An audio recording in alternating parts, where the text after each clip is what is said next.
nous ne voulons pas célébrer les performances humaines, nous venons célébrer le roi des rois, Jésus-Christ.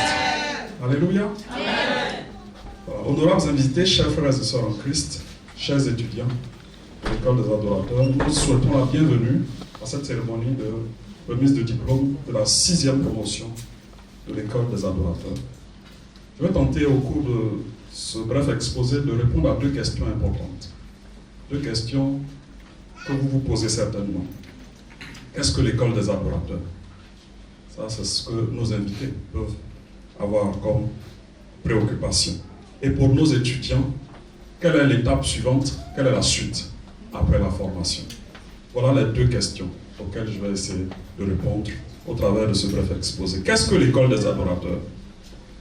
Ça fait maintenant près de 25 ans que mon épouse et moi, la servante de Dieu Constance, servons Dieu dans l'adoration par le chant et plus récemment par la formation et par l'enseignement. Durant toutes ces années, il y a eu certainement des erreurs, mais nous avons surtout beaucoup appris du Seigneur, beaucoup appris de Dieu. Et nous continuons d'apprendre, toujours. Le projet de créer l'école des adorateurs était dans nos cœurs depuis l'année 2000. Et c'est seulement en 2009 que ce projet a pu être mis en place.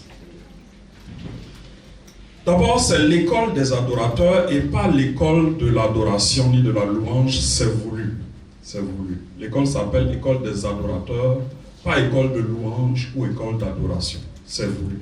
Parce que nous avons dans Jean chapitre 4, verset 24, un verset très important sur lequel nous nous sommes appuyés, qui dit « Mais l'heure vient et elle est déjà venue. » Amen. Où les vrais adorateurs, adoreront le Père en esprit et en vérité, car ce sont là les adorateurs que le Père demande. Voilà pourquoi l'école s'appelle École des adorateurs. Le Père demande des adorateurs. Plus que de l'adoration, le Père demande des adorateurs.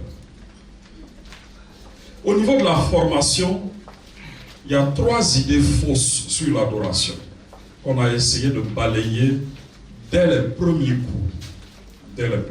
Première idée fausse sur l'adoration, l'adoration se fait par occasion. Ça, c'est une idée fausse sur l'adoration. L'adoration ne se fait pas par occasion. Ce n'est pas seulement pour le dimanche. Ce n'est pas seulement pour les réunions de la semaine. C'est toute une vie. C'est toute une vie. Deuxième idée fausse sur l'adoration. L'adoration ne concerne que le chant. Ça aussi, c'est faux. L'adoration ne concerne pas que la chanson.